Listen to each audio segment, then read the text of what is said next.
태어나서 죽을 때까지 삶의 궤적을 따라가다 보면 재미없는 나이가 어디 있으랴. 인생은 어느 시기건 그에 알맞은 그때만 느낄 수 있는 즐거움이 있다. 그것을 충분히 느끼며 산다면 성공한 인생이다. 나이답게 사는 것이 언제나 엄숙하게 살라는 말이 아님을 알아야 한다. 그래야 마음이 건강하다. 인생이 재미있다. 그것을 잘 조율할 줄 아는 것이 진짜 어른이다.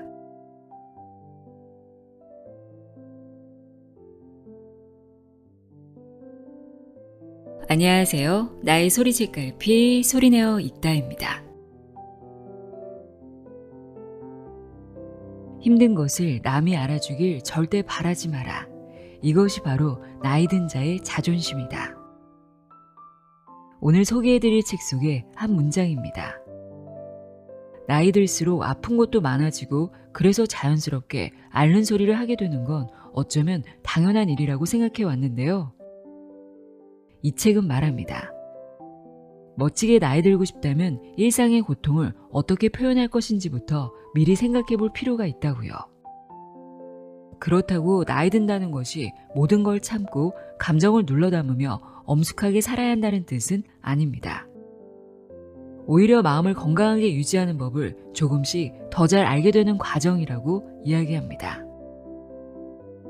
오늘 함께할 책은 정신과 전문의이자 이화여자대학교 명예교수로 50년간 환자의 마음을 돌봐온 이근우 선생님의 나는 죽을 때까지 재미있게 살고 싶다입니다. 이근우 선생님은 우리나라 최초로 폐쇄적인 정신병동을 개방병동으로 바꾸고 정신치료 현장에 사이코 드라마를 도입했으며 한국정신치료학회를 설립하는 등 한국 정신의학 발전에 큰 발자취를 남긴 분입니다. 이 책은 평생 사람의 마음을 들여다봐온 한 노학자의 삶의 태도를 담은 기록이라 할 수 있는데요. 저자는 말합니다. 진짜 어른이란 웃을 줄 알고 스스로를 조율할 줄 알고 주어진 하루를 조금이라도 재미있는 쪽으로 기울일 줄 아는 사람이라고요. 그럼 지금부터 멋지게 나이 들고 싶다면 꼭 한번 읽어봐야 할 책, 나는 죽을 때까지 재미있게 살고 싶다 내용의 일부를 읽어드립니다. 귀 기울여 들어보세요. 세상의 모든 지혜를 읽어드리는 소리내어 읽다. 구독과 좋아요, 공유는 큰 힘이 됩니다.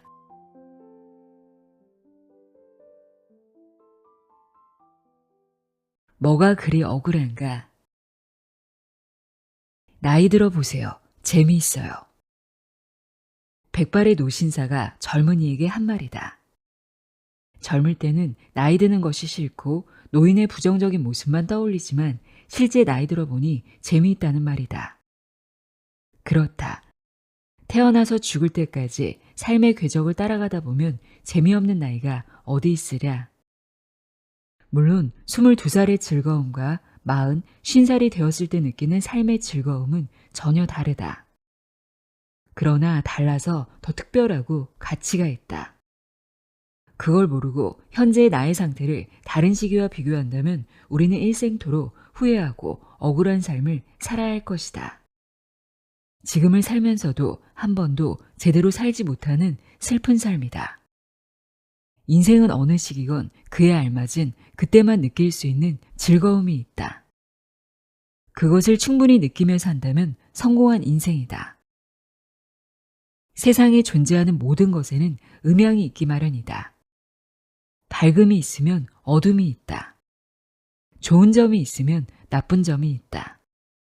영원히 간직하고 싶은 젊음의 열정과 에너지가 오히려 젊음을 좌절시키기도 한다. 힘없고 느리기만 한 늙음이 천천히 익어가는 술처럼 그윽한 인생의 향을 품어낸다. 그러므로 좋은 것이 늘 좋으리란 법은 없으며 나쁜 것이 언제나 나쁜 것도 아니다. 우리에게 필요한 것은 어느 한쪽만 보는 것이 아니라 바로 보는 것이다. 단점이 있다면 노력을 기울여 보완하고 장점은 갈고 닦아 내 삶에 힘이 되도록 해야 한다. 좋은 기운을 북돋아 나쁜 기운을 잠재우도록 해야 한다. 중년 이후를 바로 본다는 것은 나이 들어 좋아지는 것과 나빠지는 것을 구별하고 이해하는 데 있다. 나이가 들면 분명 나빠지는 것들이 있다. 가장 확실하게 나빠지는 것은 바로 육체의 노화다. 사실 나이 들면 건강이 나빠질 일만 남았지 거꾸로 좋아지지 않는다. 이는 누구나 알지만 스스로에게 적용하기란 쉽지 않다. 입으로는 받아들이면서도 마음 한쪽에서는 그래도 나는 다를 것이라고 생각한다. 그런 생각에 계속 붙들려 있으면 억울함과 애석함만 커질 뿐이다. 노화, 즉 몸의 변화에 맞서는 가장 좋은 방법은 수능이다. 탤런트 김혜자 씨가 이런 말을 했다. 나이가 들어 불편한 것은 돋보기를 꺼내야 하니 책 보는 게 거추장스럽죠. 하나님은 다 좋은데 늙어서 눈은 나쁘게 하지 말지. 그걸 왜 그랬을까 곰곰 생각해 본 적이 있어요. 나이 먹어서 책을 보면 많이 알게 되고 그러면 앞에 나서게 되니 그냥 뒤에 가만히 앉아있으라고 눈을 나쁘게 했나 보다라고요. 김혜자 씨의 부드러운 미소와 딱 맞아떨어지는 생각이다. 이런 자세라면 나빠지는 청력과 시력에 별 거부감 없이 자연스럽게 보청기를 끼고 돋보기를 쓸 것이다. 보청기와 돋보기는 거추장스러운 게 아니다. 오히려 젊어서 듣지 못했던 소리, 보지 못했던 세세한 것까지 보도록 노력하게 만드는 고마운 물건이다. 또 하나 나이 들미 두려운 이유가 기억력이 떨어지는 뇌력 저하다. 이런저런 약속과 집안 행사를 잊어버린다거나 지갑이나 열쇠를 어디에 두었는지 도통 생각이 나지 않을 때 이런 정말 늙었나 봐 라는 식으로 스스로를 비아냥대기도 한다. 이 말이 입버릇이 되면 나도 모르게 더 빨리 나이 들어버린다. 나도 수첩을 양복 안주머니에 넣어둔 것을 잊어버려 고생한 일도 있고 바로 어제 일이 기억나지 않은 적도 여러 번이다. 처음엔 충격이 컸다. 하루 종일 사라진 기억을 생각해내느라 스트레스를 많이 받았다. 지금은 대수롭지 않게 여긴다. 수십 년 뇌 속에 쌓아왔으니 용량이 꽉 찼을 것이다. 이젠 나의 뇌가 알아서 자동으로 필요하지 않은 것들을 입력시키지 않을 뿐이라고 생각하면 마음이 편해진다. 생각이 느려지고 행동이 둔해지는 것도 당연하다. 한창 때의 젊은이처럼 행동하지 않는다면 이 또한 나이 들매 미덕이다. 생각해보라. 나이 들면 중요하게 해야 할 일이 적어지고 나를 찾는 사람도 줄어드니 바삐 서두를 것은 없지 않은가? 무슨 일이든 천천히 해도 혼낼 사람이 없으므로 마음 푹 놓고 하면 된다. 사실 나이 들면서 가장 넉넉해지는 재산은 시간이다. 얼마 전 나이 드니까 음식 맛이 없어졌다고 잠옷 억울한 표정을 짓는 이를 만난 적이 있다. 그는 예전에 먹었던 그 맛을 찾아 구석구석 맛집을 순례한다는데 그 맛이 아니란다. 그러나 평생 하루 세끼 온갖 음식을 줄기차게 먹으며 살아왔는데 혀가 둔해질 때도 되었다. 나이 들면 혀의 맛이 아닌 다른 데서 삶의 맛을 찾아보라는 신의 계시쯤으로 생각하면 어떻겠느냐고 나는 그의 억울함을 달래주었다. 또 누군가는 나이 들어 좋은 것은 지하철 공짜표밖에 없다고 투덜거리기도 한다. 나이 들면 더 대우를 받아야 한다고 여기는 것이다. 그런데 공짜표가 어디인가? 아마도 나이가 들었다고 무료로 지하철을 태워주는 나라는 우리나라밖에 없을 것이다. 굉장한 혜택이다. 거기에 박물관 입장료도 깎아주는 등 찾아보면 이런저런 경로 우대 혜택이 많다. 지하철에 타면 젊은이들이 알아서 자리를 비켜주기도 한다. 맡아놓은 자리처럼 앉아있을 수 있으니 얼마나 좋은가. 자가용이 따로 없다. 사실 내가 나이가 들었다고 억울해하지만 않는다면 굉장히 행복하다. 왜냐하면 지금까지 경험해보지 못한 것, 이전에는 알지 못했던 새로운 감동이 아주 많기 때문이다. 그 즐거움을 누릴 생각은 하지 않고 억울한 생각만 하면 무기력해지고 우울감에 빠진다. 나이가 들면 좋은 점은 생활이 단순해진다는 것이다. 책임도 의무도 줄어든다. 시간이 늘어나고 인내심이 많아지고 감정이 섬세해진다. 평소에 바쁘다는 핑계로 하지 못했던 일들을 불어난 시간에 하나씩 해보는 재미를 누리는 것도 좋다. 여행을 하고 글을 쓰거나 악기를 배워도 좋으리라. 더디 진도가 나가도 누가 뭐라 하지 않을 것이다. 오히려 새로운 시작을 칭찬해 주리라. 나이가 들면 긴 시간이 드는 일을 찾아 제대로 시작해보라. 잘 안 되어도 서툴어도 시간이 넉넉함으로 내 자신을 기다려줄 수 있다. 요즘 나는 매일 아침 잠자리에서 눈을 뜰 때마다 신기하다. 주위에는 밤에 자다가 세상을 떠난 동창이나 선후배가 많다. 나 또한 내일이 반드시 예약되어 있지 않다. 그래서 아침에 눈을 뜨면 가장 먼저 와, 눈 떴구나, 하하하 하고 쾌재가 터져 나온다. 그 순간의 찰나적인 신비감이라니. 젊을 때는 이런 신비감을 단 한 번도 느낀 적이 없다. 그때는 아침마다 기계적으로 일어나 하루를 시작했을 뿐이다. 그러나 지금은 나에게 남은 생물학적 여명이 적다는 데서 오는 하루하루의 희열감에 매일 아침이 행복하다. 이것도 나이 든 자들만이 느낄 수 있는 특별한 감동이다. 일본 시인 이사의 하이쿠다. 얼마나 운이 좋은가, 올해에도 모기에 물리다니. 딱 내 심정이다.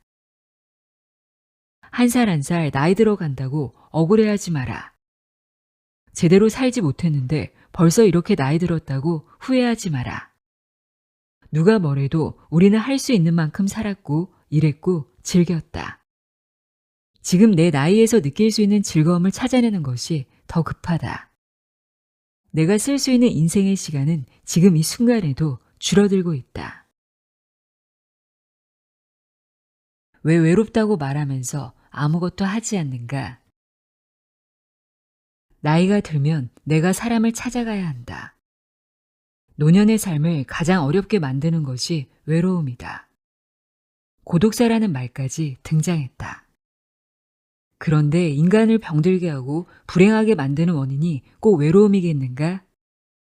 혼자기 때문에 건강이 나빠지고 외로워서 인생이 불행해지는 게 아니다. 혼자 있는 게 두렵고 외로움이 무섭다면 외롭지 않으려고 노력하면 된다. 이 당연한 이치를 회피한 채 나는 왜 외로울까? 인생 헛살았나? 하고 찾아오지 않는 사람을 원망하는 것이야말로 불행을 자초하는 것인지 모른다. 노후 대비로 젊었을 때 보험이나 연금을 드는 것도 중요하지만 외로움에 대비하는 일도 잊어서는 안 된다. 다른 말로 적응이다. 살다 보면 아무도 나에게 관심을 갖지 않는 시기가 꼭 온다. 그 상태를 당연하게 받아들이고 그에 적응하는 법은 스스로 찾아내야 한다. 경제적 준비를 잘해서 연금이 많이 나온다 해도 그 연금을 쓸 능력이 없으면 그것 또한 고통이다. 단지 저축을 많이 하고 돈 쓰는 법을 배우라는 말이 아니다. 외로움은 돈으로 해결되지 않는다.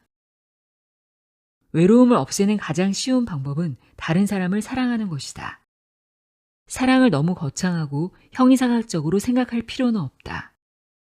사랑은 궁금증과 관심에서 시작한다. 저 사람은 왜 저럴까? 저 사람은 무슨 생각을 할까? 이런 궁금증이 있다면 바로 그것이 사랑이다. 정신과 전문의 수련을 받던 제자가 나에게 물었다. 선생님, 환자를 언제 퇴원시키면 됩니까? 그에 대한 교과서적인 기준은 있다. 하지만 나는 종종 교과서에 없는 기준을 이야기하는데 그때도 그랬다.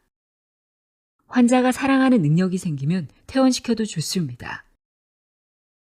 부연하자면 정신과에 입원하는 환자들은 대개 일상생활이 불가능할 정도로 자기애가 지나친 사람들이 많다. 이들에게 사랑하는 능력이 생긴다는 증거는 주변에 관심을 갖는 것이다. 자기가 아닌 타인에게 관심을 갖고 자기 정서를 표현하며 관계를 형성해 나간다면 이미 이 환자는 사랑하는 능력이 생긴 것이므로 이제 그만 퇴원해도 된다고 판단하는 것이다. 사랑도 능력이다. 타고나는 것이 아니라 이 세상을 살아가면서 터득하고 학습하고 실천하면서 길러진다. 나이 들어 외롭지 않으려면 무엇보다 사랑하는 능력을 갈고 닦아야 한다. 나이 먹었다고 다른 사람에게 대접받고 그가 내게 먼저 다가오기를 바란다면 점점 더 외로워질 뿐이다. 정신과 의사로서 내가 사람에 대해 관심을 가진 것은 너무나 당연한 일일지도 모른다. 그러나 이런 관심이 일에 머물지 않고 끝없는 인연으로 이어지면서 학문적 성취를 이루고 봉사로 연결되어 넓고 깊은 삶을 살 수 있었다. 가족 아카데미아, 네팔 의료봉사, 보육원 봉사, 시낭송회 모임 등 수십 년간 이어온 많은 일들을 어떻게 나 혼자 힘으로 할 수 있었겠는가? 나와 인연을 맺은 사람들이 주위에 늘 있었기에 가능했다. 나이가 들수록 다른 사람에게 관심을 가져야 한다. 다른 사람이 먼저 내 삶에 관심을 가져주기를 기대해선 안 된다. 나는 만나고 싶은 사람에게 먼저 연락하고 만나기를 즐긴다. 내게 자문을 구하거나 나를 만나고자 하는 이들이 전화를 걸어오면 달력을 보고 날짜와 시간을 조절한다. 물론 무리하지 않는 선에서 적당히 안배한다. 이 나이에는 아무리 좋아하는 일도 야금야금 조금씩 해야 오래 할 수 있다. 그러니 외로울 틈이 없다. 물론 가끔 혼자 있을 때 까닭 없이 눈물이 나곤 한다. 그것은 나이 먹은 이들이 느끼는 온갖 감정이 눈물 한 방울로 솟아나는 자연스러운 감정이다. 무서워하고 두려워할 감정이 아닌 것이다. 그럼에도 밀려오는 외로움을 견디기 힘들다면 제발 푸념만 늘어놓지 말고 생각나는 사람을 찾아가라. 전화나 문자 한 통이어도 괜찮다. 그리운 이의 목소리를 듣는 것만으로도 사람은 때로 위안을 얻기도 하니까 말이다. 즐거운 인생을 위한 팁. 늙으면 죽어야지 라는 말을 입버릇처럼 하는 당신에게. 나이 든 환자들 중 의사 앞에서 그리 심각한 증상도 아닌데 자신이 얼마나 아프고 힘든지 아냐며 죽을 것 같은 표정으로 아픔을 토로하는 유형이 있다. 이들은 얼굴을 찌푸리며 몸 구석구석 통증을 낱낱이 고백한다. 듣고 있는 의사의 표정은 담담하다. 환자는 왠지 서운하다. 그도 그럴 것이 의사가 자신의 아픔에 공감해 주기를 바라는데 공감해 주지 않으니 마음이 상하는 것이다. 그러나 솔직히 말해 나도 노인이지만 나이 든 이들의 앓는 소리는 듣기가 싫다. 늙으면 죽어야지 하는 말을 들을 때 그가 설령 진심이라고 해도 듣는 이가 그 말에 공감하기는 쉽지 않다. 직접 나이가 들어보지 않고서는 늙음을 모르기 때문이다. 물론 나이가 들었다고 하여 모두 진정한 늙음을 이해하는 것도 아니지만 말이다. 아프다, 힘들다는 노인의 고통을 세련되게 표현하기란 정말 힘든 것인가? 그 세련된 마음에 진정한 늙음이 있는 것인지도 모른다. 아기가 엄마에게 말한다. 엄마 바쁘신데 젖은 나중에 주세요. 나는 배가 고프지만 엄마는 지금 바쁘잖아요. 이렇게 어른스럽게 말하는 아기는 세상 어디에도 없을 것이다. 그러나 아이 같은 어른은 있다. 매사 아이처럼 무는 방식으로 갈등을 해결하려는 사람들 말이다. 그들은 자신의 욕망과 욕구를 겉으로 드러내 풀고자 한다. 어른스럽게 해결할 수 있는 방법을 외면한 채 오로지 나 좀 봐달라고 하소연하고 불평하고 화를 내는 등 감정을 쏟아내는 것이다. 그들을 향해 우리는 애처럼 군다고 말한다. 어른이 된다는 것은 삶에서 부딪히는 문제들의 해결 방식을 더 많이 다양하게 섭렵해 간다는 뜻이다. 그 많은 방법을 제쳐두고 불평, 불만, 무시, 외면 등 유아기적 방법을 쓰고 있지 않은지 살펴보라. 나이가 들면서 약해진 몸과 마음 때문에 자기도 모르게 이 방법을 쓰게 되니 더욱 조심해야 한다. 오늘도 하루 종일 앓는 소리를 한 것은 아닌지 돌아보라. 그리고 더 시간이 흘러 본격적인 노년기에 접어들었을 때 일상의 고통을 어떻게 표현할지 미리 생각해보라. 힘든 것을 남이 알아주길 절대 바라지 마라. 이것이 바로 나이 든 자의 자존심이다. 당당하게 아파라. 나는 지금 7가지 병과 함께 살아가고 있다. 왼쪽 눈의 실명, 당뇨, 고혈압, 관상동맥 협착, 담석, 통풍, 허리 디스크가 바로 그것이다. 그 외에도 소소한 몸의 이상 신호들이 때때로 나를 괴롭힌다. 걸어다니는 종합병원이나 다름없다. 사람들이 7가지 병을 달고 산다고 하면 도대체 건강관리를 어떻게 했느냐고 생각할 것이다. 생활습관이 엉망이거나 게으르고 운동 안 하고 기름진 음식을 좋아할 거라고 짐작하면서 말이다. 게다가 직업이 의사라는 걸 알면 이해할 수 없다는 눈으로 바라볼 것이다. 이쯤 되면 나도 억울하다. 여기서 노화와 질병을 정확히 구분할 필요가 있다.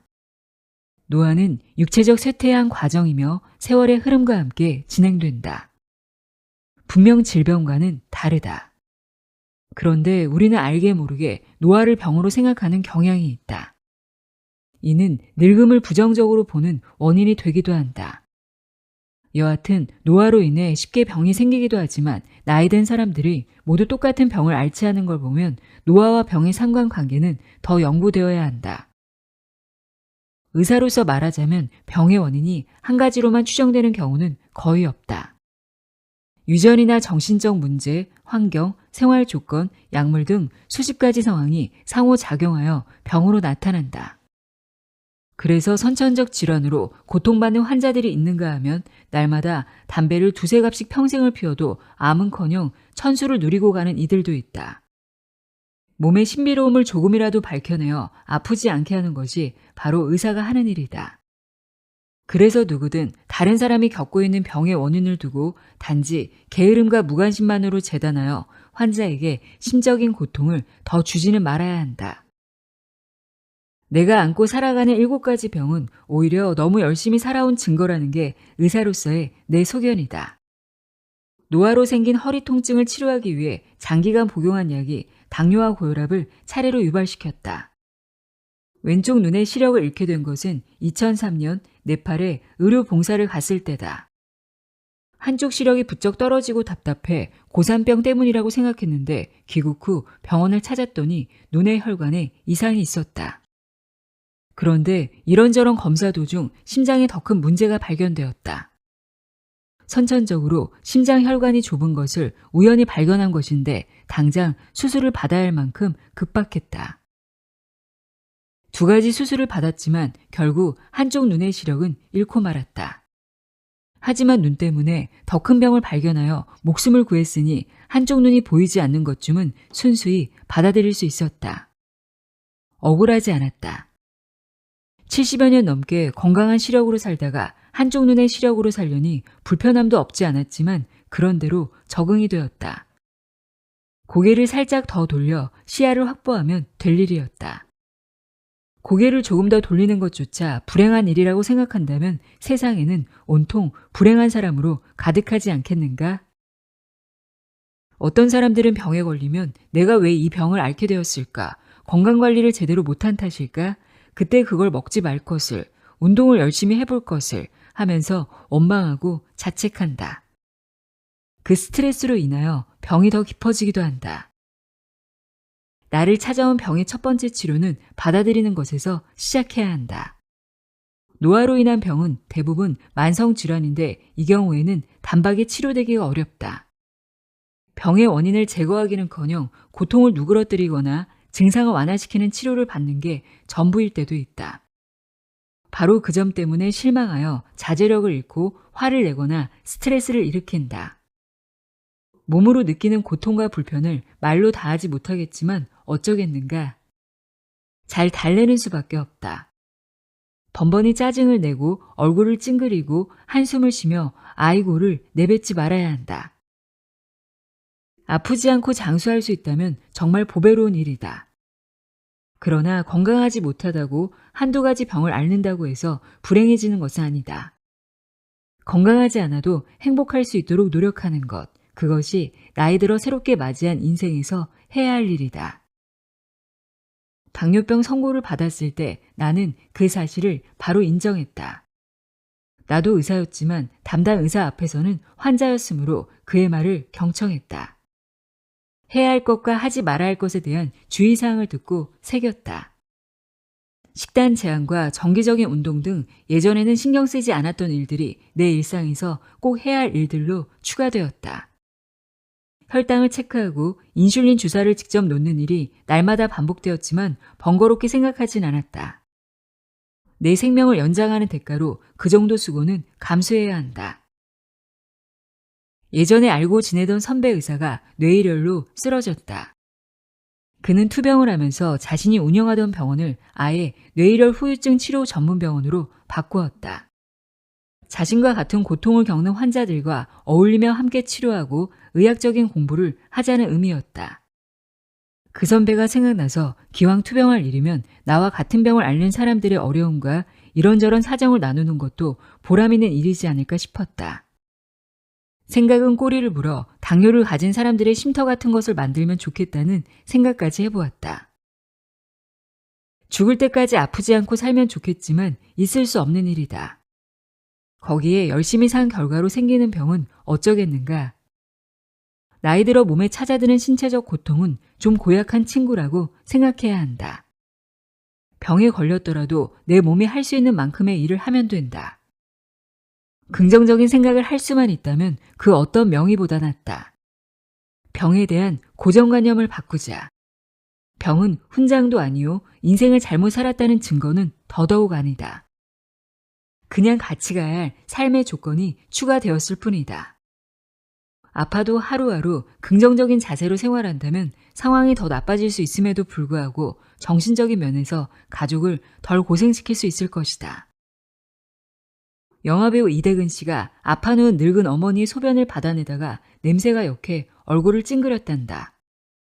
그 모습을 본 어머니가 껄껄 웃으면서 말했다. 나는 내 기저귀가 얼마나 구수하던지 코에 대고 킁킁 맞기까지 했단다. 그제야 이대근 씨는 자신이 그동안 겉으로만 효도 운운했다는 걸 알았다. 나는 어머니가 껄껄 웃었다는 대목에 주목했다. 아들 앞에서 사틀 보이는 일이 민망했을 텐데도 아랑곳 없이 웃음을 터뜨리는 노모, 그 어머니의 당당한 자세에서 병을 받아들이는 씩씩하고 긍정적인 삶의 태도를 짐작할 수 있다. 나이 들어 아프고 병을 앓는 것은 자연의 이치다. 7가지 병과 함께 살아가는 나는 삶이 닿을 때까지 즐겁게 살고 싶다. 아내와 아이들, 손자들, 그리고 얼마 남지 않은 내 친구들과 더불어 말이다. 즐거운 인생을 위한 팁. 노후엔 못해본 여행이나 다니며 살아야죠. 라고 말하는 당신에게. 노후에 대한 사회적인 관심이 많이 늘었지만 아직도 많은 사람들이 노후에 대해 막연하게만 생각한다. 편안하게 시간을 보내며 여유롭게 여행을 한다거나 손주의 재롱을 보는 재미로 살고 싶다고 말하는 것이다. 그러나 노후의 시간은 생각보다 아주 길다. 노후는 사전적 의미로 늙은 뒤의 시간을 말하며 생활 능력이 없어지거나 떨어지는 때를 뜻한다. 하지만 현실의 노후는 여전히 밝고 힘이 있고 능력이 있다. 그래서 현대인들에게 노후는 무언가 의미 있고 나에게 여전히 필요한 일을 계속하는 시간들이다. 그 사이사이에 여유를 찾고 여행을 한다거나 틈틈이 손주들의 재롱을 보면 된다. 생각해보면 나는 정년 이후에 더 많은 일을 의욕적으로 해왔다. 병원과 학교를 떠난 뒤 더 자유롭고 창의적으로 살아왔다. 상담과 네팔 의료봉사, 보육원 아이들 돌보기, 석불 연구, 사이버 대학 입학, 청소년 성상담 활동, 노인 교육 등 그 가지수가 무척 많다. 그런데 그 일들이 누가 불러줘서 시작한 일이 아니다. 모두 내가 자청해서 만들고 실행한 일들로 아직도 나는 그 일들을 즐겁게 하고 있다. 그래서 하루하루가 행복하다. 그러므로 긴 노년의 시간을 잘 보내고 싶다면 막연한 바람이나 환상을 떨쳐버리고 시간을 편안히 보내겠다는 생각 대신 시간을 마음껏 쓰겠다고 생각하라. 내 마음속에는 지금도 철들지 않는 소년이 살고 있다. 어린 시절 동무들과 밤하늘에서 별이 떨어지기를 기다렸다가 그 별을 주우러 뛰어간 적이 있다. 몇 시간을 달려가 풀밭을 헤매는데 한 친구가 별이다 라고 소리를 질렀다. 우르르 몰려가자 친구가 작은 돌멩이 하나를 내밀었다. 너도 나도 한 번씩 만져보았다. 조금 따뜻한 것 같았다. 그때 별똥별을 줍던 소녀는 백발의 노인이 되었다. 옆에는 그 소년 또래의 손녀딸이 할아버지, 별똥별은 유성이고요. 지구로 떨어질 때 대기권에서 다 타버린답니다. 라고 똘똘하게 일러준다. 기특한 손녀의 머리를 몇 번 쓰다듬는다. 그래도 나는 여전히 별똥별 줍던 소년의 마음을 간직하고 있다. 아직도 유성은 별이 누는 똥이라고 생각하는 소년이 내 안에 살고 있다. 그 소년 말고도 내 마음속에는 수많은 제자들 앞에서 2~3시간 열강을 하는 젊은 청년 의사도 있고 안방처럼 드나들던 히말라야 고산에서 가쁜 숨을 쉬며 이제 사는 무리다 라고 인정하는 나이든 산악인도 살고 있다. 인생의 시기마다 수많은 경험을 하며 우리는 성장하고 성숙해진다. 10살 때는 20살의 마음을 모르고 30대에는 중년의 마음을 이해하지 못한다. 그게 당연하다. 세월의 흐름을 따라 인간은 익어가는 것이다. 하지만 내가 20살이 되었다고 10대의 발랄함을 버릴 필요가 있을까?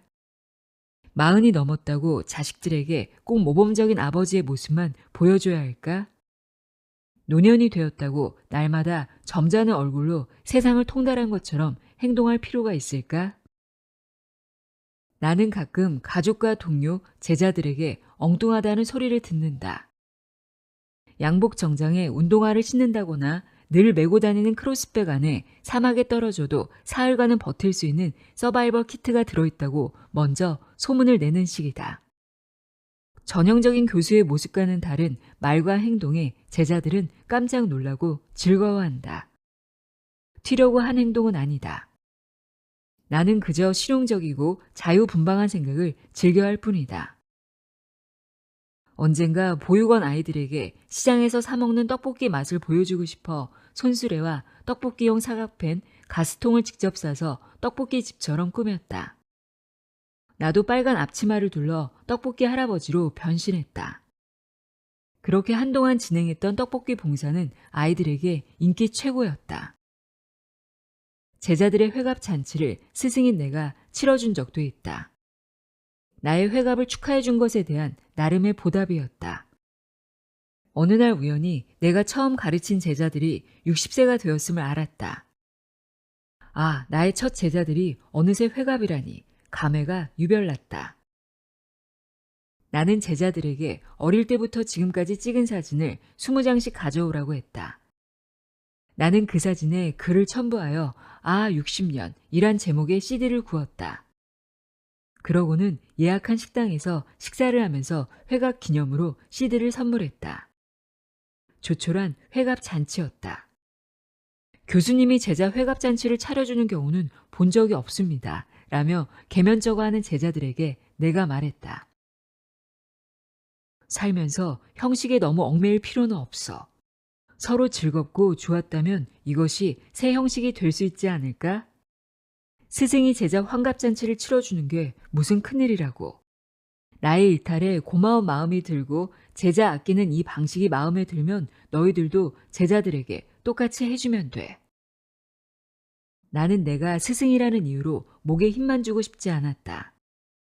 나의 마음에는 장난을 좋아하고 다른 사람을 즐겁게 해주고 싶어 안다라는 소년이 살고 있다. 이렇게 하면 재밌을 것 같아 라는 생각을 나이 들었다고 억누를 필요는 없다. 물론 평상시에도 소년의 치기로 살아간다면 문제겠지만 가끔 모두에게 행복함을 주는 느슨함은 꼭 필요하다. 나이답게 사는 것이 언제나 엄숙하게 살라는 말이 아님을 알아야 한다. 그래야 마음이 건강하다. 인생이 재미있다. 그것을 잘 조율할 줄 아는 것이 진짜 어른이다. 자식의 인생에 절대 간섭하지 마라. 조울증에 시달리는 중년의 환자가 찾아왔다. 그는 대학 교수로 꽤 성공한 축에 들었다. 그의 아버지 또한 전직 장관의 대학 총장을 지낸 분으로 이름만 대면 알만한 교육자였다. 그런데 아버지에 비하면 아들의 성공은 미약했다. 아들은 아버지를 존경하면서도 아버지와 비교당하는 것에 은연중 스트레스를 받았다. 그러면서도 부모에게 누가 되지 않으려고 신경을 곤두세우며 아버지의 일거수일투족에 민감해졌다. 그런데 생각만큼 환자의 조울증 치료가 잘 되지 않았다. 선배 의사에게 치료 방법에 대해 자문하자 그 아버지가 죽으면 된다는 답이 돌아왔다. 아버지가 살아있으면 자식은 결코 그 그늘을 벗어날 수 없다는 뜻이었다. 선배의 말대로 훗날 아버지가 돌아가신 뒤 환자는 별다른 치료 없이 병이 나았다. 자식에게 부모는 하나의 벽이다. 벽의 보호를 받으며 성장한 자식은 성인이 되어서도 습관처럼 벽을 의식한다.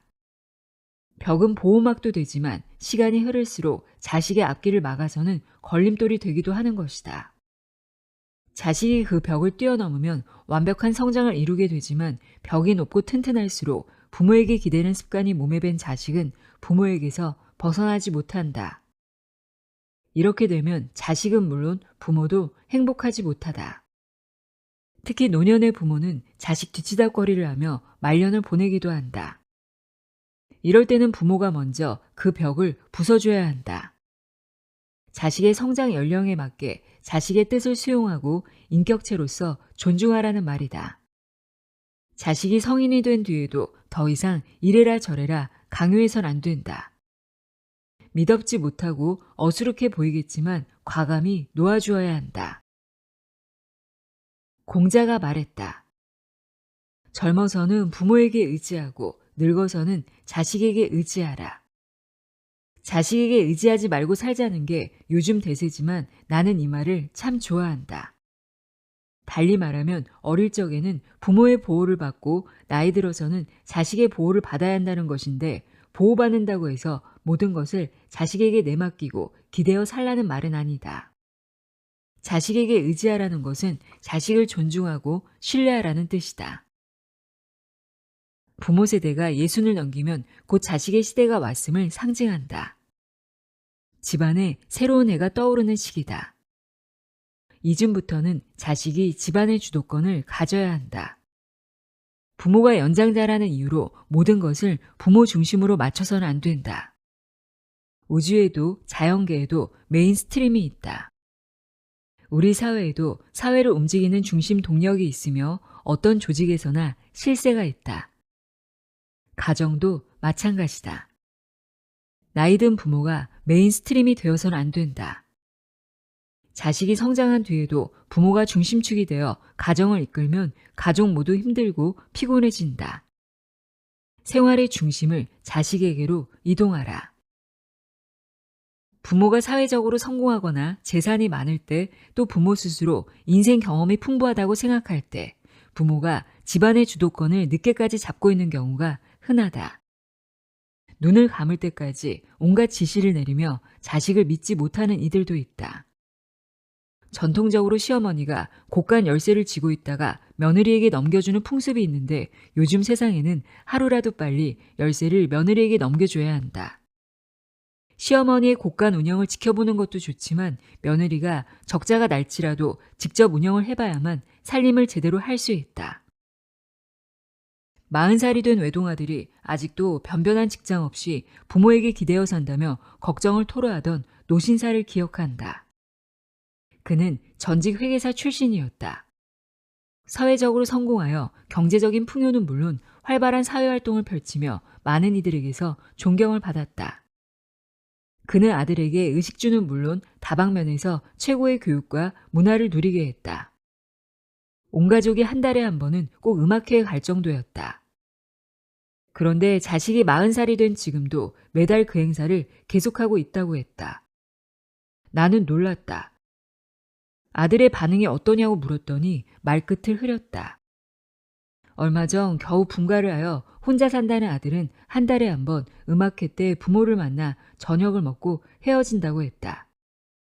과연 아들은 어떤 마음으로 음악회에 가는 것일까? 노신사는 자신이 죽은 뒤 아들이 어떻게 살까 노심초사하며 인생을 허비하고 있었다. 지금은 건강하다고 장담하지만 곧 정신이 흐려지고 판단력이 떨어질 날이 올 것이다. 그때는 정말 어떻게 할 것인가?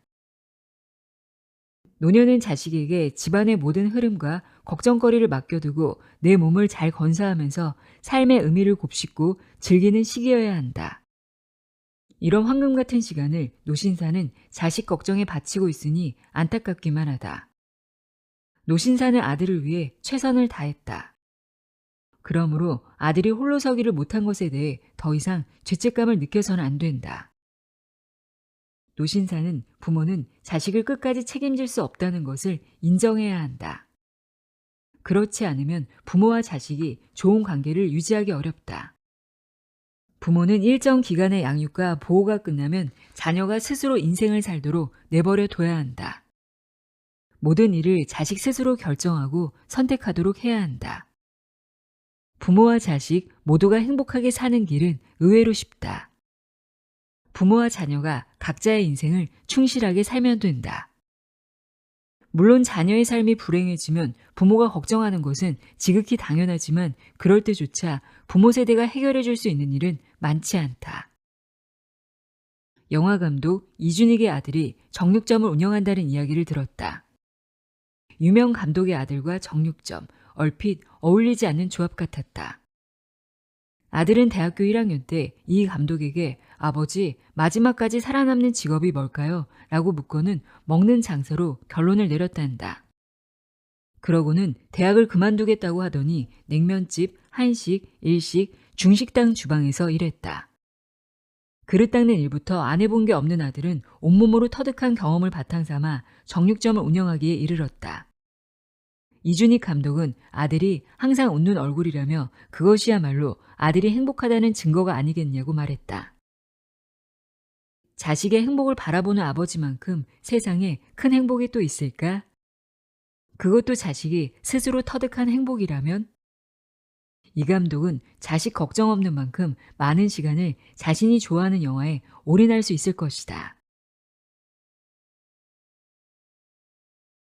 즐거운 인생을 위한 팁.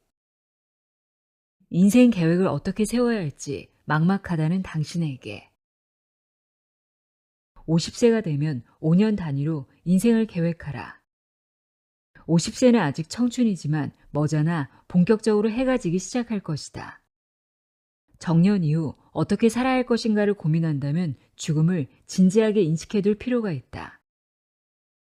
네팔에서 호흡곤란으로 쓰러진 경험을 한 후 나는 죽음이 코앞에 있음을 절감했다. 운이 좋아 살았다고 생각하니 시간을 더 소중히 쓸 줄 알게 되었다. 5년 단위로 삶을 계획한 것은 그 즈음부터였다. 생물학적 평균 수명을 따져 5년, 3년, 2년 단위로 인생 계획을 세우기로 결심했다. 노인을 가리키는 말도 다양해져 60에서 70세는 젊은 노인, 70에서 80세는 보통 노인, 80세 이상은 늙은 노인으로 구분한다. 이왕 노인이 이렇게 자세히 세분화되었으니 이에 맞게 인생 계획을 세우는 것도 좋겠다. 젊었을 때는 큰 목표를 중심으로 인생을 설계했다면 50세 이후부터는 시간을 중심으로 계획을 세워보는 것이다. 앞으로 나에게 딱 5년의 시간이 주어졌다고 생각하면 해야 할 일이 좀 더 명확하게 떠오를 것이다. 그 5년이 지나면 또 5년의 계획을 세운다.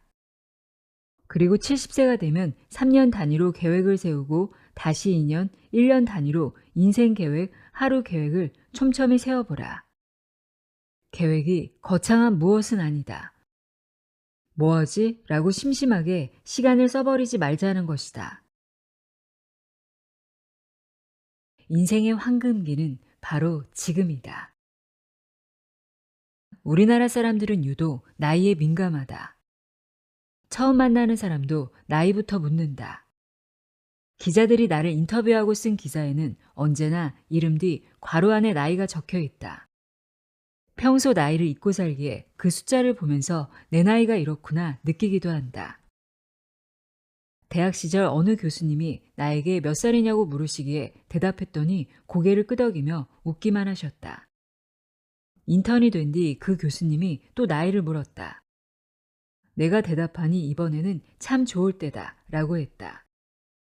전문의가 되었을 때도 같은 질문을 하신 뒤 정말 좋은 때다 라고 말씀하셨다. 교수님은 왜 번번이 나이를 물었던 걸까? 한참 뒤에야 알았다. 교수님은 나에게 지금 내 나이가 제일 좋을 때다는 말을 해주고 싶었던 것이다. 강연에 나가 주로 하는 이야기 가운데 하나가 인생의 황금기는 바로 지금이라는 내용이다. 나는 지금이 내 일생 중에서 가장 행복한 시기라고 말한다.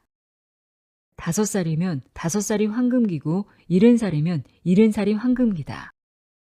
나는 5살 때 죽을 병에 걸렸지만 죽지 않고 살아서 행복했다. 20살에는 외아들을 지나치게 과보한 어머니의 품에서 벗어나서 자유로움을 느꼈다.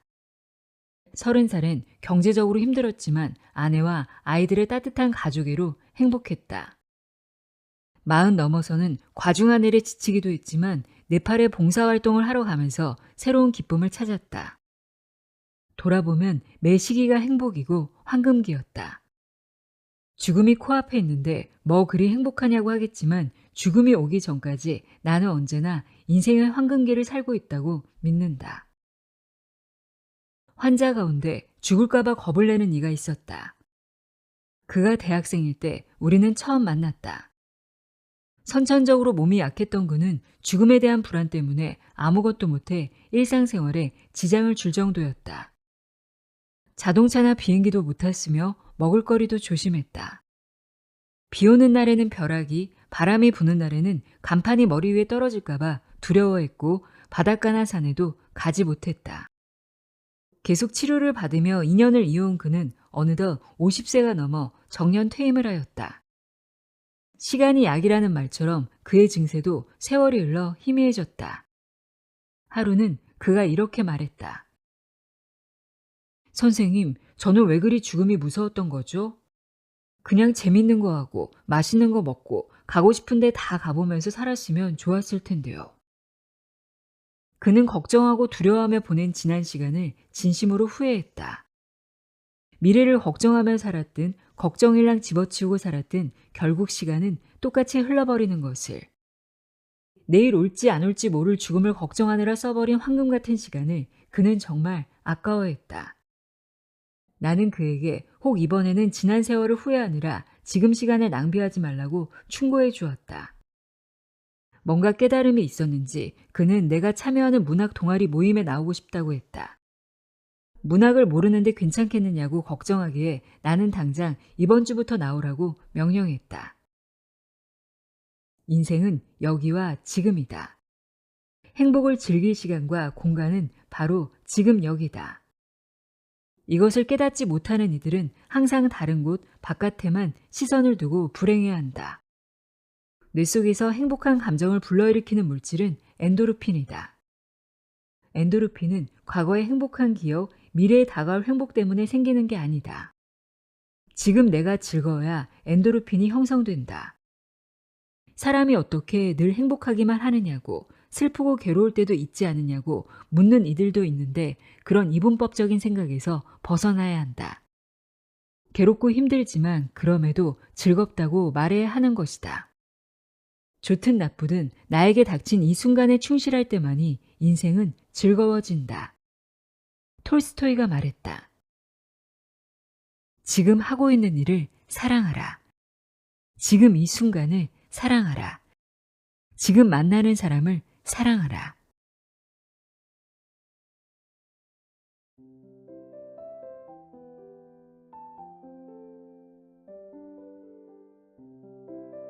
나는 죽을 때까지 재미있게 살고 싶다 읽어드렸습니다.